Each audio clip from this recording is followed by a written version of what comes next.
estar allí o se mantienen en ella, sino nos infectamos desarrollando infecciones a nivel de esta área que es el intestino, ¿ya?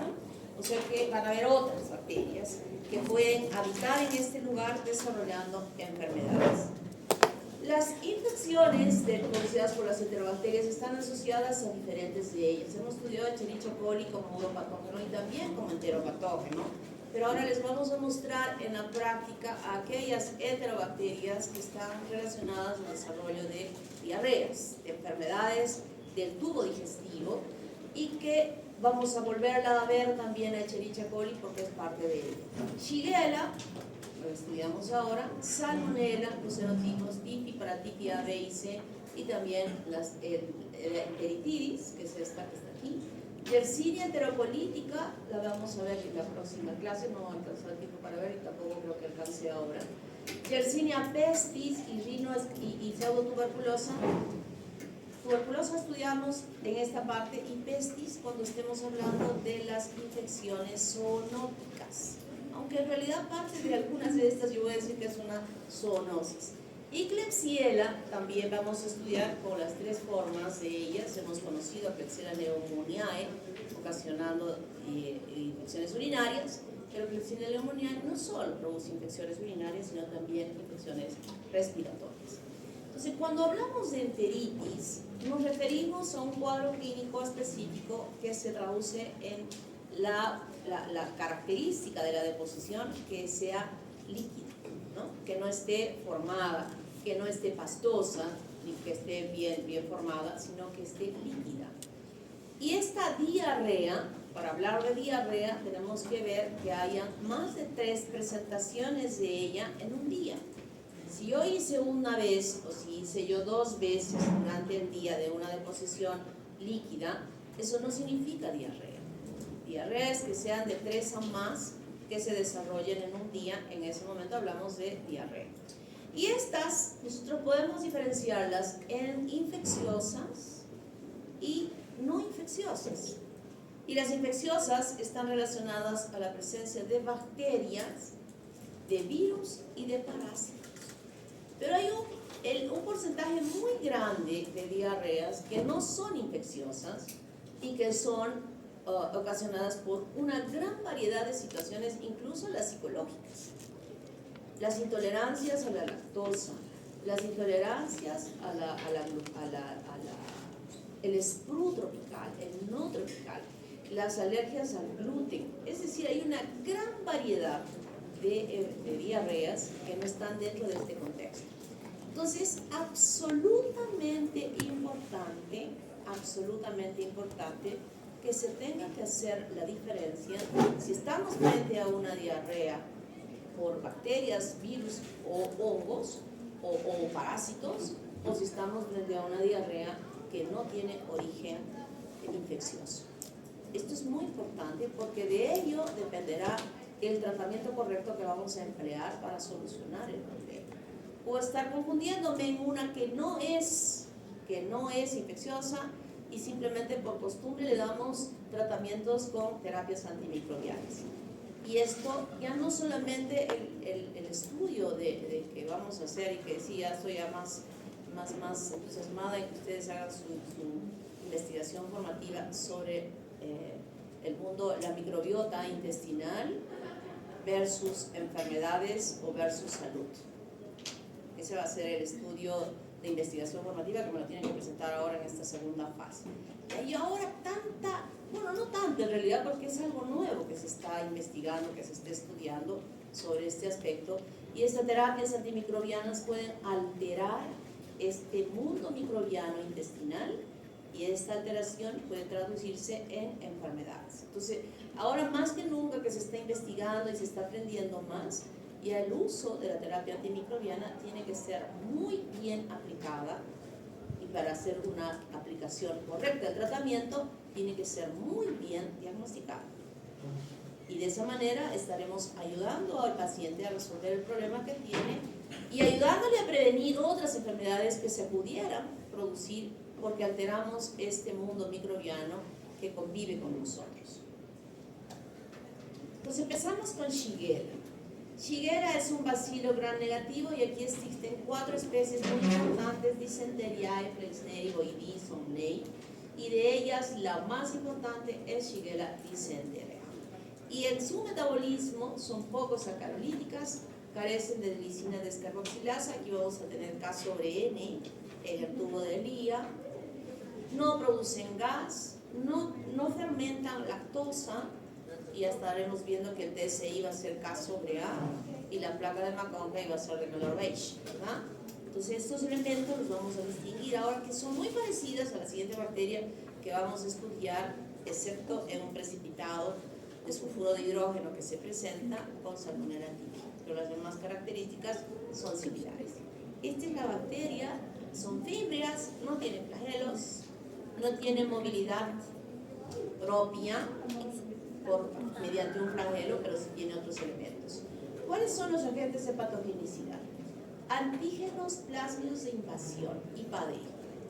Esto es muy importante porque esto ayuda a la bacteria, luego que ha ingresado por la vía oral, localizándose en el final del ilium y el inicio del colon.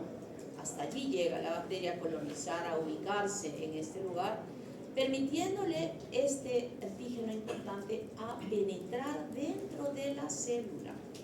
Penetra dentro de la célula, se forma como un fagosoma que luego ayuda a que se multipliquen en ese citoplasma las bacterias y que luego van a ser destruidas, dañando a la célula, exponiendo la lámina propia hacia el exterior, permitiendo a través no de un flagelo, sino de un elemento que tiene esta bacteria, que es la actina polimerizada, de pasarse a la célula vecina a través de la pared y de pasarse a la célula vecina, permitiendo que haya esta comunicación de daño entre ellas, entre las células, a través de estas bacterias. Entonces, la exposición de la lámina propia de una célula que está dañada, destruida, va a exponer a toda una red capilar que se encuentra por debajo. Y esa red capilar va a ser afectada y dañada. Y el resultado de este daño, de esta invasión celular, se va a traducir en una diarrea con sangre. Abundante sangre. Un sangrado muy típico en esta infección por Shigella, que le llamamos nosotros la infección shigellosis, y que se traduce con ello. Y no solamente yo, ya vamos a ver cómo se ve la patogenia para que podamos entender los otros elementos que se presentan en esa diarrea. También tiene una hemolicina y tiene una proteína de membrana externa que permite la polimerización de la actina. Esta actina se va sumando y se forma como la cola de un cometa, colitas, colitas, colitas, que le ayudan a la bacteria a movilizarse para pasarse de célula a célula. No tiene flagelo, pero tiene esta polimerización de actina que tiene un comportamiento similar a un flagelo. Y tiene y produce una neurotoxina que se llama Shiga. Esta toxina Shiga tiene un efecto general, tiene un efecto de daño, de reacción general en ese organismo, traduciéndose en un compromiso incluso del sensorio,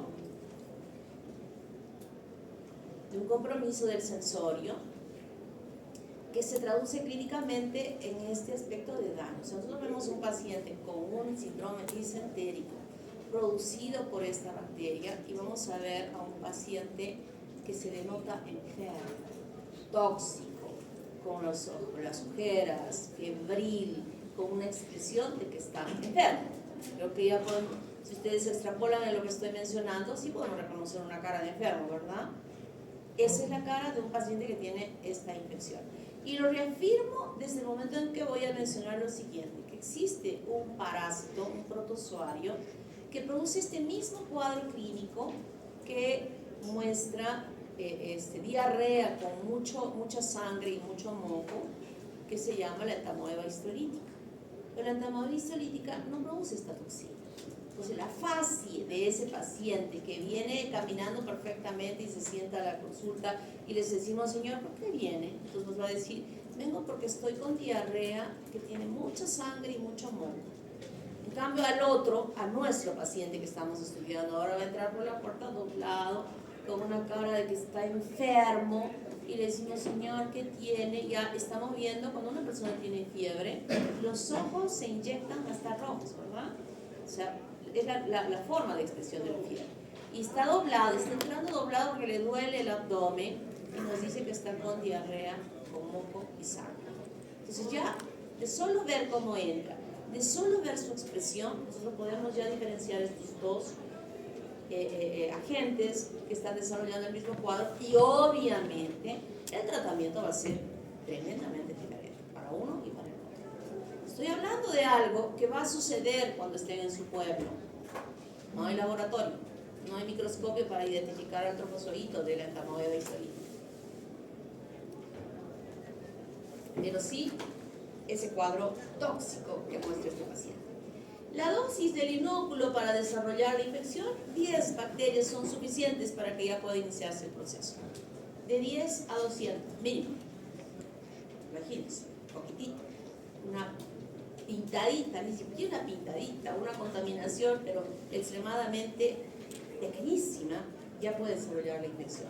Ingresa por la vía oral y ya dije dónde llega a colonizar. Se van a multiplicar en estas células y se expresa muy bien el antígeno O y los genes que van a dañar esa célula, el IPA-D. Entonces la bacteria es detectada por la célula N, que es la presentadora de antígenos a nivel intestinal, es traducida o llevada hacia los macrófagos, se produce en el fagosoma y va pasándose la bacteria a través de este macrófago a las otras células. Y aquí se produce una gran respuesta inflamatoria por la presencia de la bacteria, provocando una gran cantidad, la migración de una gran cantidad de polimorfos nucleares a esta área, y eso se traduce en la diarrea como la cantidad grande de moco. ¿Qué es el moco que nosotros vemos en realidad en la deposición si nosotros lo analizamos? Es la presencia de cantidades de leucocitos. Y la ruptura de estos vasos va a llegar aquí también, a la luz la sangre, ¿no? Y miren cómo se polimeriza la actina y va pasándose a esta célula donde se están multiplicando las bacterias y la van a destruir exponiendo la lámina propia con esta red vascular. Entonces las bacterias ingresan, se multiplican, polimerizan actina, se meten a la otra célula y van dañando de esa manera las células vecinas, extendiéndose a áreas importantes que van a permitir la traducción de una diarrea con moco y sangre. Entonces en la clínica tenemos al síndrome disentérico. Síndrome disentérico va a englobar a las características de la deposición y también a los síntomas que presenta el paciente. El paciente presenta una diarrea disentérica que ya hemos dicho está formada por sangre y por leucocitos. Y en la parte clínica de traducción va a presentar fiebre, dolor abdominal tipo cólico intenso, por eso el paciente entra así dobladito, que le duele muchísimo, tiene pujo, deseo imperioso de hacer deposición, y tenés la sensación de que tiene algo en el colon y que debe ser evacuado. Entonces esto hace que el paciente vaya al baño con la imaginación de que va a hacer un volumen grande de deposición, y no es grande, es un volumen de heces, de moco y sangre escaso. Vuelve a ir a los 10 minutos y es otra cantidad así, y vuelve a ir a los 10 minutos y es una cantidad así, pero el compromiso general asociado a la toxina de Shiga hace de que el paciente ni siquiera tenga fuerzas de ir al baño, que está próximo a él. Se está totalmente comprometido en su estado general. Y es más, es importante que yo mencione como un paréntesis, esto diríamos es el cuadro clínico del contexto general que se presenta, pero esta misma bacteria tiene esta toxina Shiga, la típica, la característica que pueda estar involucrada en el desarrollo del síndrome urémico hemolítico. Que ya lo hemos estudiado, no lo vamos a repetir, pero ese mismo cuadro que hemos estudiado, producido por la Escherichia coli enterohemorrágica, puede ser producida por esta bacteria también. O sea que no es independiente de ambos. Me estoy refiriendo a ese cuadro, el síndrome urémico hemolítico, que lo hemos estudiado. La deposición se ve así, y cuando vemos al microscopio vamos a ver gran cantidad de leucocitos y de hematinas.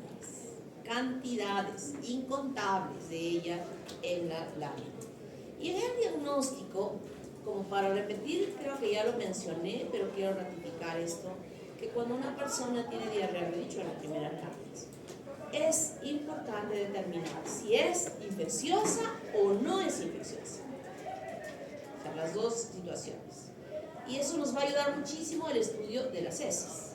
Y en esas heces lo que vamos a encontrar va a ser, si no es infecciosa, primero, diarrea no infecciosa, no hay fiebre. Ese es un factor importantísimo, no hay fiebre. Y vamos investigando, preguntando, ¿cuánto es que tiene? Mire, me produce cuando a veces tomo leche y me da diarrea, me hincha el estómago, me duele muchísimo y tengo diarrea y diarrea. Intolerancia a la lactosa, intolerancia a la sacarosa, el sprue tropical, no tropical, intolerancia al gluten, esto está de moda ahora con la intolerancia al gluten, que se traduce en diarreas. Entonces ya tenemos un contexto importante de poder hacer, y en el laboratorio hoy en día hacemos múltiples pruebas para determinar esta parte de las diarreas no infecciosas. Pero si tenemos la infecciosa, puede ser producida por las fibronáceas, las campylobacterias, los enterobacterias, los protozoos o los virus, que son agentes que producen diarrea. Esto lo vamos a estudiar esta semana. Esta también, sobre todo con las yersinias. Y esto que ya hemos estudiado, que vamos a emplear diferentes medios de cultivo para poder identificar a la bacteria y luego hacemos la diferenciación bioquímica, ¿verdad? Y luego también podemos encontrar no solamente aquí somos protozoos, yo debería poner parásitos, porque no solo protozoos producen diarrea, sino también los demás parásitos que ustedes van a estudiar y los virus, vamos a estudiar también esta parte. Entonces hay algo importante que quiero que recuerden siempre. El examen para estudiar las diarreas se solicita al laboratorio bajo 3 denominaciones: leucocitos en heces, reacción inflamatoria en heces o examen de heces en fresco.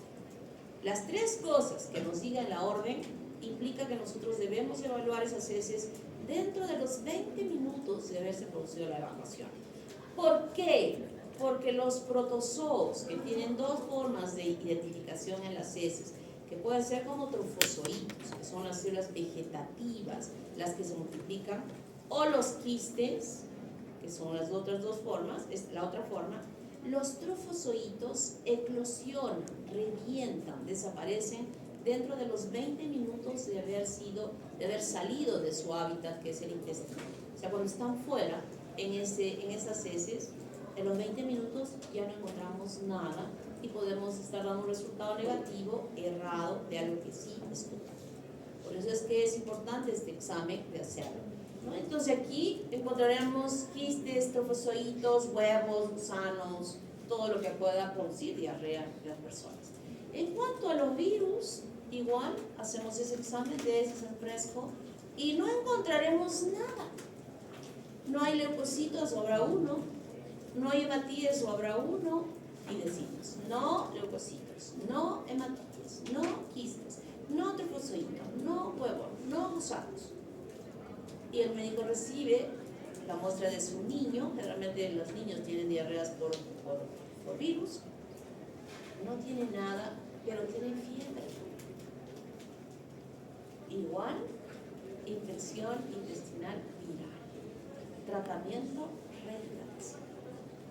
Pero en el caso de nuestras bacterias, estaremos buscando leucocitos y hematíes. En los viejitos, coprocultivo. En los niños, coprocultivo. Pero como voy a estar en mi pueblo, no hay forma de hacer coprocultivo. Empezaré con mi terapia empírica para ambos. En la meseta, ustedes se autolimita sola en la mayoría de los casos. Pero en este caso, a este pobre de 20 años, a mi amigo Mamani, que viene doblado aquí y nos dice, le digo, caballero, se autolimitan solas, chao. ¿Cómo le voy a hacer eso? Si está que se mueve el dolor y está mal. Entonces, en ese caso, tengo que darle una terapia antiinflamatoria.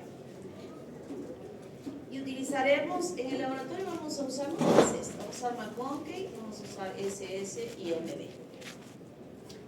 y haremos luego la identificación de la bacteria, identificación bioquímica, que ya la conocen, que la hemos estudiado y que ahora tendrán la oportunidad de poder hacer su diagnóstico. Tratamiento. Es muy sensible a la ampicilina. O sea, vamos a dar ampicilina. En el caso clínico que ustedes tienen para esta semana, nos van a decir las dosis de la medicación que vamos a emplear para tratar este tipo de infección. Como es invasiva, quiero ratificar que si no hay un buen tratamiento, es posible en inmunodeprimidos, en niños y en viejitos, pueda la bacteria llegar a otros lugares ocasionando infecciones en otras áreas. No es lo frecuente, pero hay que saber que puede suceder. ¿Alguna pregunta hasta aquí?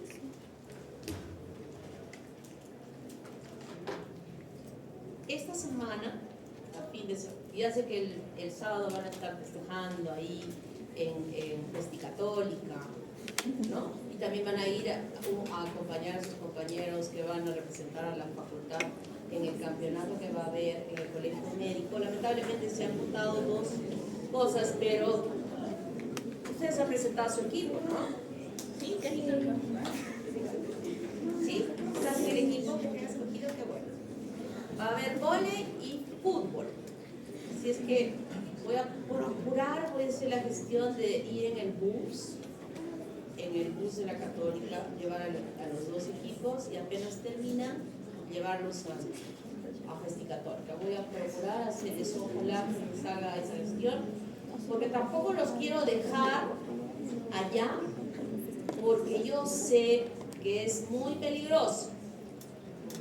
Empezamos a gritar Cato, Cato, Cato, los otros unza, unza, unza, los otros probablemente hayan bebidas y luego se arme algo que les nace su amor por la camiseta, por su facultad, y después se andan bloqueando. Yo tengo que ver que no suceda eso. Pero sí necesitamos barra. Como los demás no tienen Festi Católica, van a irse con todas sus escuelas, al menos la UNSA, yo creo que o la San Martín, que también son muchísimos estudiantes, y las otras todavía no tanto, pero las otras, y es más, yo creo que hasta van a llevarse compañeros de otras escuelas para sus papás. Así es que yo les voy a pedir que acompañen a su compañera que va a estar en vóley. A las 9 empieza. Apenas yo tenga el picture, les voy a pasar para que se vean, que puedan ir, y después podemos ir a Católica. Supongo que el sol es empezar a cantar a las 2 de la tarde, no creo que canten las 6. Mientras tanto estarán cantando otros, así que no nos vamos a perder mucho, ¿ya?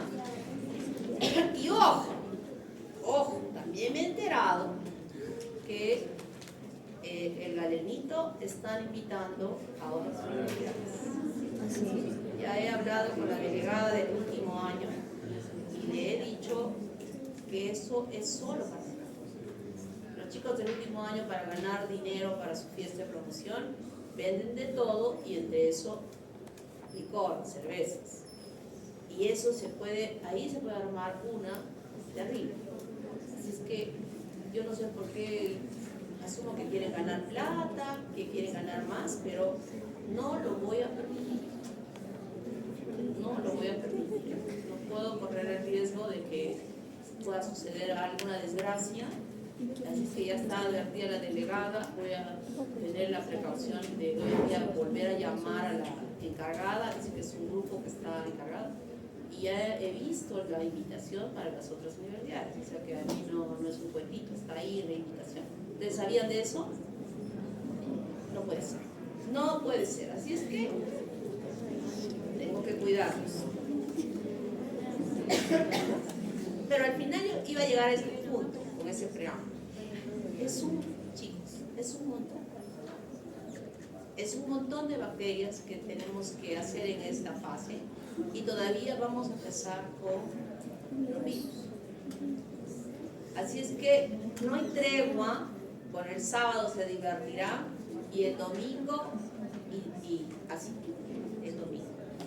Así es es que no voy a decir, no importa, les voy a perdonar para tomarles el examen la próxima semana.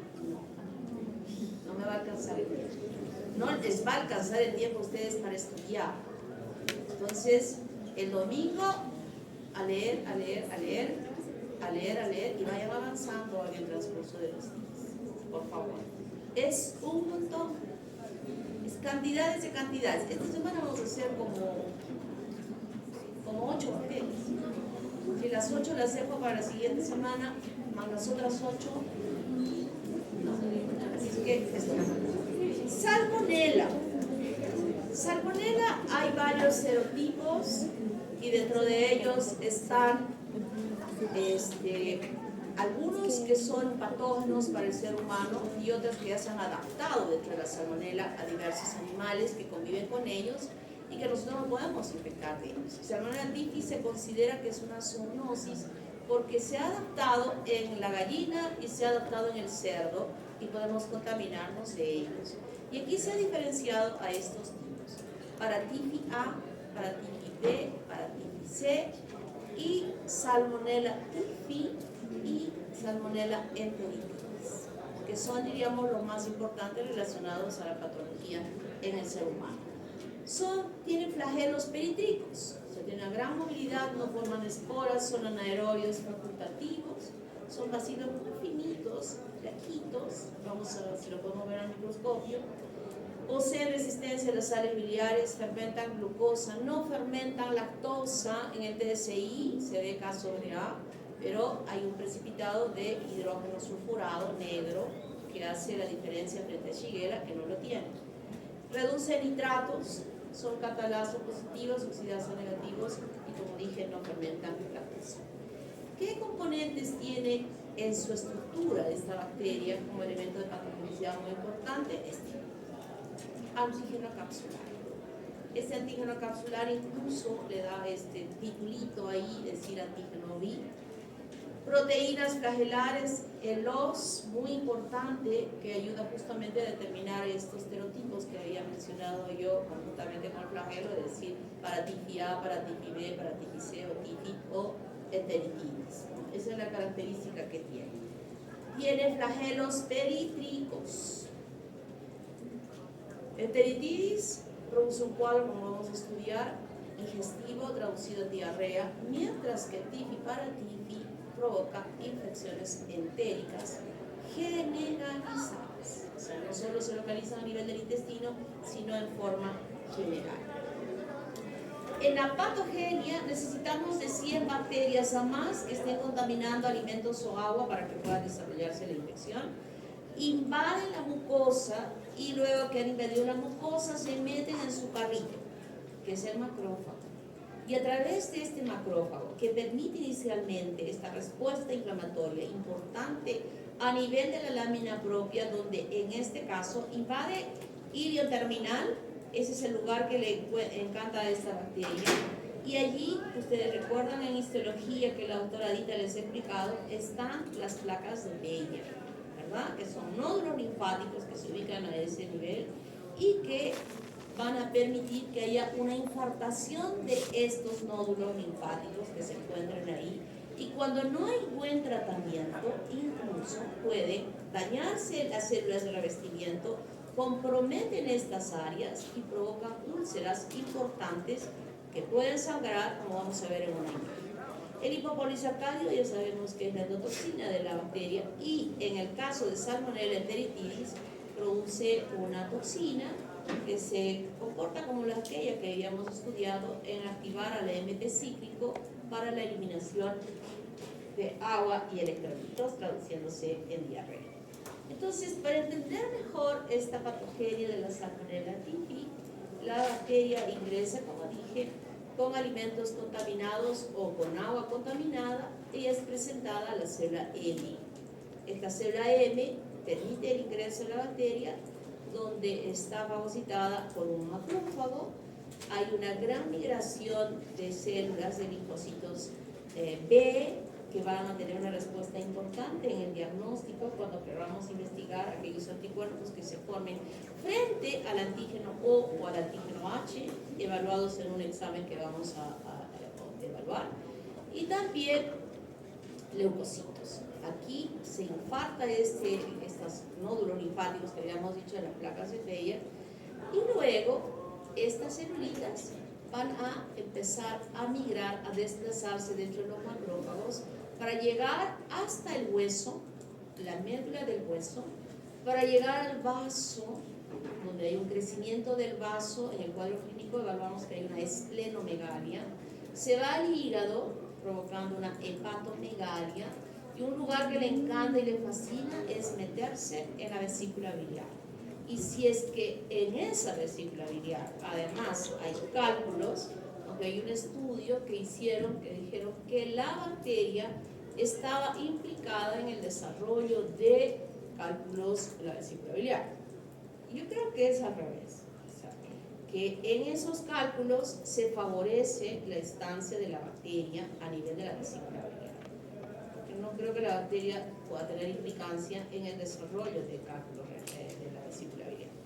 Y luego se va dañando el epitelio, se va dañando, y las bacterias van a caer a la luz del intestino, donde pueden ser identificadas en las heces. Pero lamentablemente, cuando hablábamos de Salmonella typhi, la expresión del cuadro clínico se traduce con estreñimiento. Entonces no hay heces para que podamos identificar a la bacteria. Pero cuando hablamos de enteritidis, que es la salmonela que produce la diarrea, obviamente que sí podemos identificar a esta bacteria en esa diarrea. Y esta migración de la bacteria en el macrófago no solamente se circunscribe a estos lugares. La bacteria puede llegar al cerebro, puede llegar al corazón, puede llegar a las articulaciones y puede llegar hasta la piel.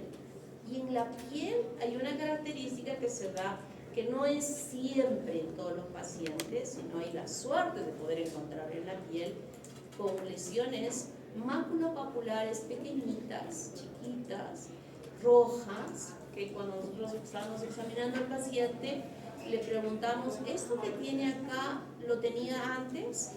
Y cuando el paciente se ve, ni siquiera se había notado de él, dice no, presionamos y desaparece. Esto se llama roseola típica. Y no es que se mantenga sostenidamente en el tiempo del desarrollo del cuadro, no, se mantiene en un par de días y luego desaparece. Entonces, que nosotros tengamos el contexto del cuadro clínico y evidenciamos en su piel esto, estamos teniendo en su pueblo donde no hay forma de poder hacer diagnóstico, estamos teniendo una posibilidad diagnóstica casi del 100%. El hallazgo de una roseola típica asociada al cuadro clínico que vamos a ver. Entonces ingresa la bacteria, se utiliza su carrito y es transportado a cualquier lugar, y aquí se siguen dividiendo, dañando las células, destruyéndolas a las células a nivel del hilo terminal, donde hemos dicho que estos, aquí a este nivel están los nódulos linfáticos, las placas de Bayer, que se dañan y pueden provocar un daño a ese nivel. Miren cómo se va dañando el epitelio, las vellosidades, y puede estar provocando incluso no solo daño, sino incluso úlceras, como en el caso que vamos a ver en aquellos cuadros que no han sido tratados correctamente. Entonces, en la clínica hemos dicho que la Salmonella enteritidis puede producir diarrea, y está asociada esta diarrea a la eliminación de agua y electrolitos por activación del AMP cíclico, y que se traduce, que podamos identificar nosotros en esa muestra biológica. Pero la fiebre entérica es un cuadro clínico febril generalizado. El paciente empieza con fiebre vespertina, despierta bien, viene a la universidad, regresa a las 2 de la tarde a su casa y empieza a elevarse la fiebre. Temperaturas elevadísimas, altísimas. Y esta temperatura se asocia además a la presencia de cefalea. El paciente dice, me duele terriblemente acá o me duele acá atrás. No tiene ganas de comer, está totalmente decaído. Obviamente cuando una persona está con fiebre no tiene ánimos de nada, ¿no? Está todo decaído, no quiere comer, está estreñido y la fiebre se sostiene. Al día siguiente pareciera que hubiera estado mejor, otra vez en la tarde y otra vez en la tarde. Entonces, aquí dice, hay algo raro aquí, ¿no? Y no hay un foco, no tiene diarrea, no tiene tos, no le arde el orinar, entonces es una infección y sí le duele el abdomen. Ustedes cuando hagan el examen clínico me van a ir refiriendo qué síntomas, qué signos encontramos en el examen del abdomen, sobre todo a la palpación. ¿Qué vamos a encontrar? ¿No? Entonces, cuando llegan a la consulta, hacemos exámenes que nos tienen que ayudar a sospechar que estamos frente a esta infección. Es verdad que ha caído, es verdad, pero les comenté el otro día que habíamos hecho un estudio con unas niñas de la promoción anterior sobre las ensaladas, ¿se acuerdan? Que les comenté. Y sobre esas ensaladas habíamos encontrado Salmonella typhi y Shigella. O sea, ahí encontramos. O sea que es posible que a pesar de que sí ha bajado la incidencia, si uno se infecta con ella, sí hay riesgo de poder desarrollar la infección. Y luego de este estreñimiento y de la fiebre, si es que no hay tratamiento, van a venir una serie de complicaciones que son bastante graves. En el caso de la Salmonella enteritis, ingresa por la vía oral, llega al ileón terminal. Aquí la bacteria ingresa hasta la lámina propia, pero no es de las que van a irse. Aquí simplemente va a haber una reacción de inflamación importante, con la respuesta mediada por todos los mecanismos de inflamación, pero lo más importante es que se simula que haya una activación del AMP cíclico para eliminación de agua de fondos. En el caso de la Salmonella typhi, que yo he dicho que se afecta y que daña completamente, miren esto. El paciente presenta enterorragia. ¿Qué significa eso? Hay sangrados que son eliminados como sangre a través del recto, pero hay otras que hay sangrados que no parecen sangre, sino son negras. Cuando hay una hemorragia digestiva a nivel del estómago o del duodeno, por alguna úlcera a esos niveles, la sangre que ha salido va a pasar por todo el resto del intestino y en todo ese trayecto se digiere la sangre. Y la digestión de esa sangre va a cambiar el color de ser rojo a negro. Y cuando se evacúa a través de las heces son negras oscuras como la brea. Y a eso le llamamos melena. Si nosotros vemos ese aspecto de la deposición, decimos, esta persona ha tenido un sangrado a nivel del duodeno o del estómago. Pero cuando nosotros vemos que esa deposición es con sangre roja rutilante, hablamos de enterorragia. Y una complicación que se presenta en la salmonella, con la Salmonella typhi, es justamente la enterorragia. Entonces, no hay ¿de dónde está sangrando? Un paciente de 25 años. Hemos dicho que cuando había enterorragia en un niño de chiquitito, ¿en quién pensábamos?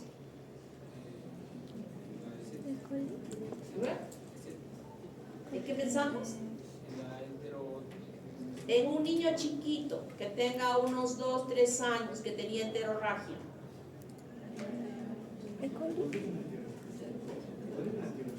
¿Qué? ¿Qué? No. No. No.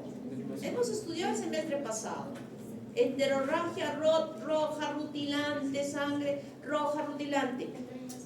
No. ¿Memoria de qué? ¿De qué tiene?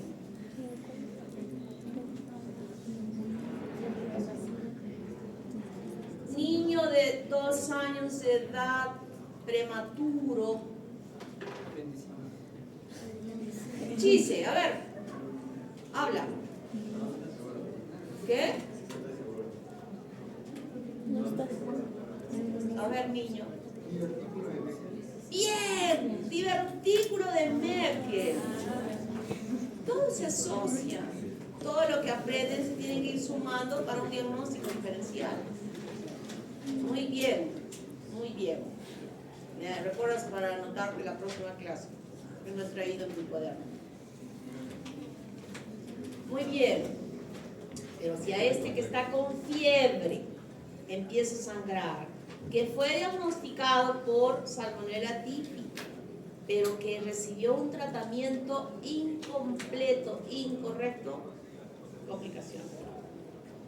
Entonces está sangrando, se tiene que entrar a la sala, se ve el segmento que está afectado, se tiene que cortar el segmento. Este es un intestino que ha sido cortado por la mitad y que se ha abierto. O sea que esa es la complicación que se puede dar. Epidemiológicamente es una bacteria zoonótica. Ya he dicho que esta bacteria se ha adaptado a animales como el chancho y la gallina, y que a partir de ella es que podemos infectarnos.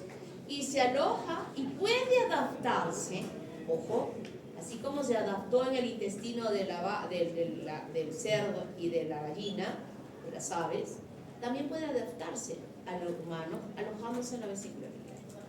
Y esta persona que la tiene la bacteria allí puede estar eliminándola a través de las heces, contaminar sus manos, luego que ha ido al baño y no se ha hecho una higiene correcta, y ser un portador sano.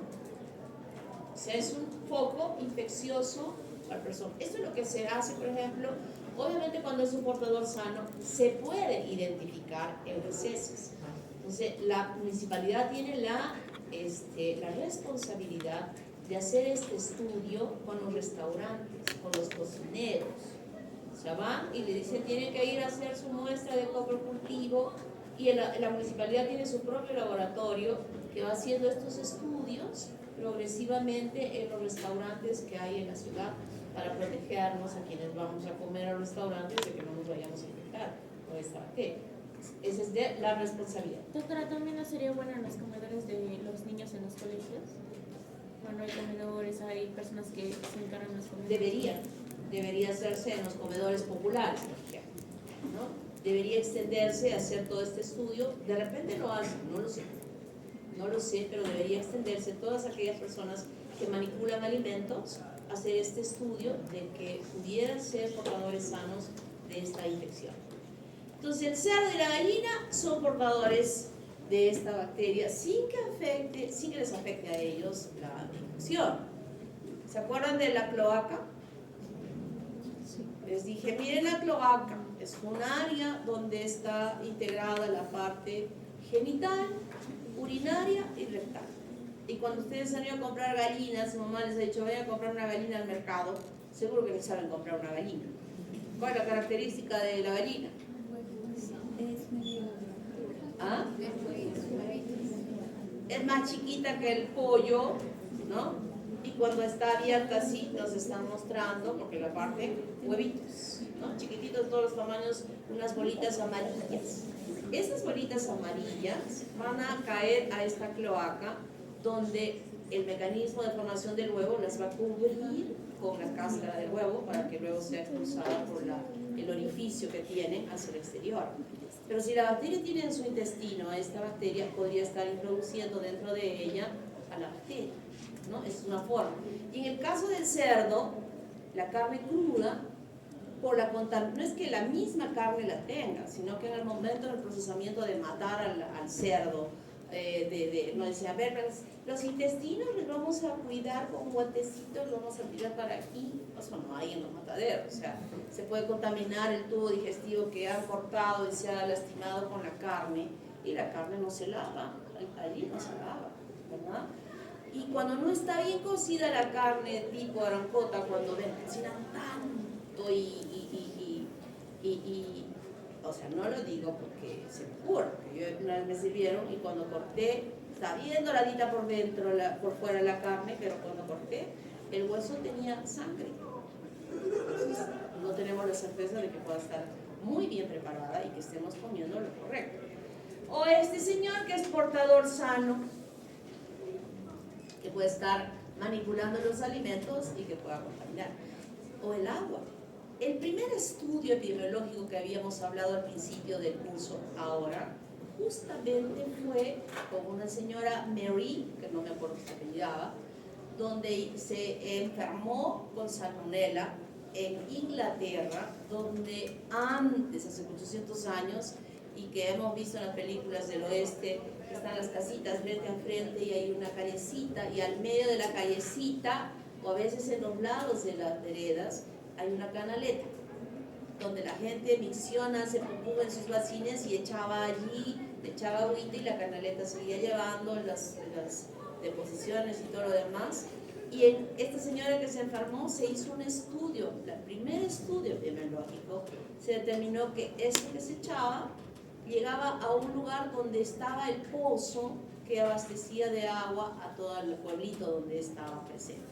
Entonces, ahí se pudo determinar con este estudio de cómo era el estudio epidemiológico, pero el agua es una fuente de hacer. Y el año pasado hicimos un estudio, yo solté en la clase como hoy esta idea de decir, ¿y cuál es el riesgo que podamos tener nosotros en el Perú de tomar nuestro pisco sour, que nos encanta muchísimo, que sabemos que se hace con la clara del huevo y que pudiera estar contaminado? Terminé la clase y a los 2 días se aparecieron 2 niñas y me dijeron, doctora, queremos hacer esa investigación. Hagamos. Y la hicimos. Entonces, al principio de la investigación solo medimos, yo tenía las bacterias, ellas trajeron el pisco cholado y hicimos, a ver, vamos a ver con el alcohol del pisco. Hicimos varias diluciones, sembramos en ella a Salmonella typhi y cultivamos en las placas. En la mayor y en la menor dilución, Salmonella creció. Esa niña que está al final con ese niño, la de lentes, nunca más se van a volver a sentar juntos. ¿Ok? No sé quién fastidia, porque yo lo veo a él atentito, pero creo que tú eres la que está fastidiando en hablar y no lo dejas escuchar. Él está con cara de querer escucharme y tú le estás ahí. Sigues. Y tú, tontín, ¿por qué le dices, por favor, me voy a ir a sentar a otro lado que quiero escuchar a la doctora? Tú hablas sola si quieres. Ay, chicos. Voy a traer mi San Martín con 3 puntas de plomo. ¿Ya? ¿Traigo? Estarán diciendo, a mí mi mamá me pega y usted me va a dar un San Martín. Ya lo sé, ya va a decir eso. Entonces, en el estudio crecieron en todas las diluciones la Salmonella typhi. O sea que el pisco no sirve de nada para inhibir el crecimiento de la bacteria. Entonces dijimos, hagamos la receta completa con limón. ¿Cuánto es yo le pregunté a mi esposo, a ver, ¿cómo se prepara el pisco sour exactamente? ¿Cómo es? 1 onza de pisco, 2 onzas de limón, o 1 onza de limón, ya me olvidé. Bueno, era la receta exactiva. Entonces echamos limón, igual, con la dosis exacta de cómo se hace el pisco sour, y también con menor cantidad de dilución de limón. El pisco estaba estándar. El pisco estándar, porque ya habíamos visto que con las diluciones menores y aún en la mayor creció, entonces pusimos la cantidad exacta del pisco, y con el limón empezamos a hacer diluciones también. Y en la preparación exacta y en todas las demás, hasta donde dijimos que podía hacerse la dilución, porque no a todos les gusta el pisco sour muy ácido, la bacteria no creció. Así es que la conclusión del estudio es: beban pisco sour, que no hay ningún riesgo de infectarse con la salmonella. Imagínense, el limón sí tiene el efecto de matar la bacteria y el alcohol no. Claro que no tomamos pues alcohol puro, porque el pisco ya está diluido, ¿no? Chicos, ¿cuál es la concentración de alcohol en el pisco?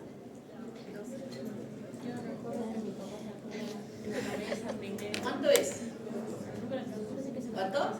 Solo, tú debes saber. El pisco sour. Entonces, fíjense la posibilidad de infectarse con esta bacteria, cuando podemos estar alimentándonos con alimentos contaminados, incluso de portadores sanos.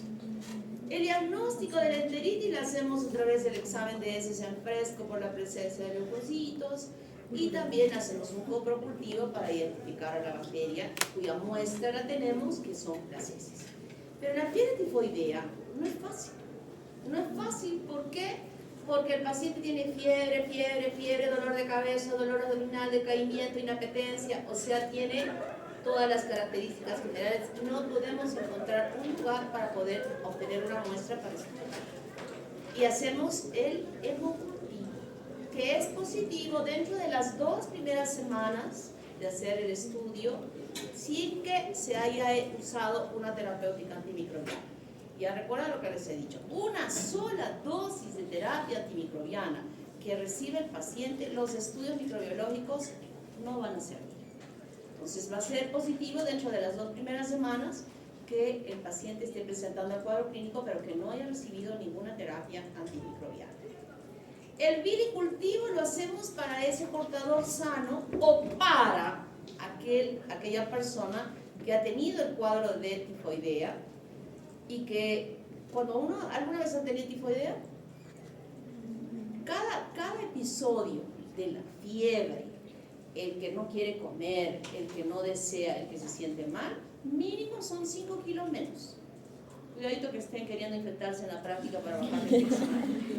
Son 5 kilos menos. Y de pronto ya salió del proceso y aquella persona que tiene este cuadro se siente tan mal que no come ninguna parte de fuera, aún en su casa está hirviendo sus verduras, está hirviendo su agua para tomar. Mamá, has hecho esto, has hecho lo otro, si es que es la hija o el hijo que se ha infectado.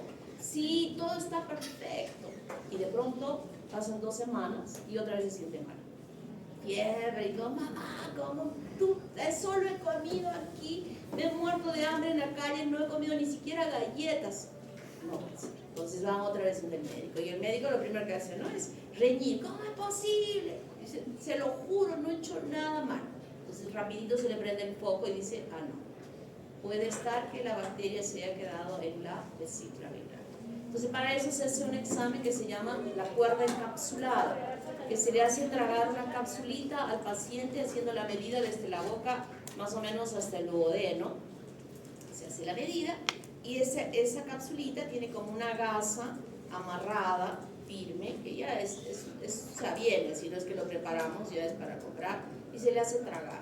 Traga con un poco de agua, va tragando, hasta que nos quedamos con el tamaño que haya tragado, y la pitita la pegamos acá con cinta adhesiva y lo tenemos el paciente sentadito unas 2 o 3 horas.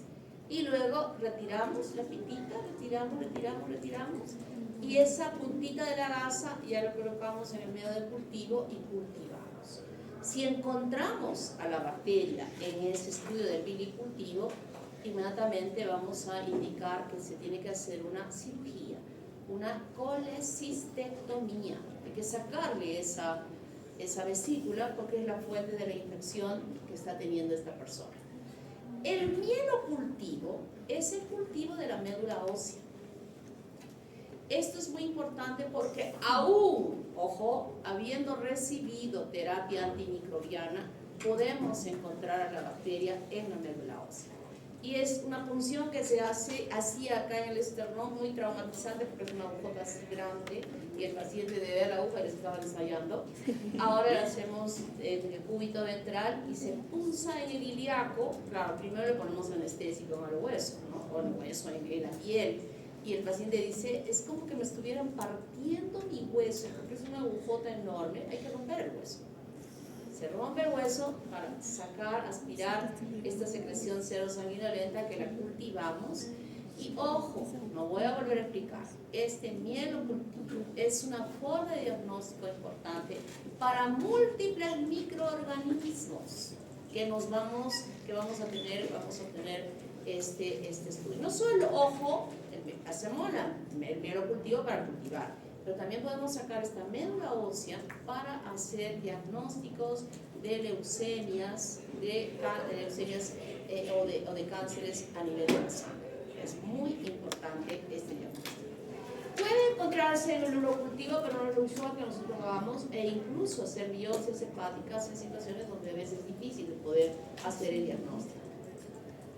La reacción de Vidal, mire, el hemograma lo que vamos a pedir lo primero a ese paciente que está con todo este cuadro clínico que hemos nombrado y donde vamos a encontrar leucopenia con desviación izquierda y no debe haber ni un solo eosinófilo. Y con el cuadro clínico nosotros ya sospechamos que en este hemograma hay bradicardia, tiene la roseola. Ya estoy confirmando aún más mi diagnóstico y empiezo a darle el tratamiento. La reacción de Vidal se hace a la semana de haber iniciado el cuadro clínico, no el tiempo de incubación que va a durar hasta 2 semanas o a veces muchas más, no, sino desde el primer momento que dijo, tuve fiebre desde el lunes, contamos una semana y cuidadito que esté tomando reacción de Vidal a los 2 días que haya ido el paciente de emergencia y le salga negativo y digan, no es fiebre tifoidea, y no trate correctamente al paciente. Cuidadito. Ese no es un examen de inicio, es un examen de la semana que nos va a servir para confirmar nuestro diagnóstico frente a esta evaluación del típico O y el típico H que valoramos en diluciones mayores sobre 1/160. Eso es positivo. Cultivamos, esto vamos a ver en la práctica, y el tratamiento en las enteritis se autolimitan solas acá en la meseta, acá no, en la meseta del sistema inmune, ¿verdad? Niños, meseta, viejitos, acá se autolimitan solos, pero acá no, aquí hay que dar tratamiento de acuerdo al diagnóstico que tengamos. Y en la fiebre tifoidea usamos amoxicilina, ciprofloxacina y diferentes tratamientos. Con el clorfenicol hay que tener mucho cuidado porque puede provocar aplasia o hipoplasia medular, no produciéndose glóbulos rojos ni blancos. Y el tope de uso es de 20 gramos, no podemos pasarnos de 20 gramos, pero es una de las drogas ideales para vencer a esta bacteria. En nuestra raza podemos usar, pero los americanos hace años que no usan clorfenicol porque son mucho más sensibles a que se pueda desarrollar aplasia o hipoplasia medular. Ojo, el tratamiento debe durar 14 días. 14 días. Así al tercer día ya no le duele la cabeza ni nada. Recuerden que la bacteria ha ido a por todo el cuerpo. Por favor. Entonces, evitemos las complicaciones que pueden venir si no se hace un tratamiento correcto. Vamos a quedar aquí.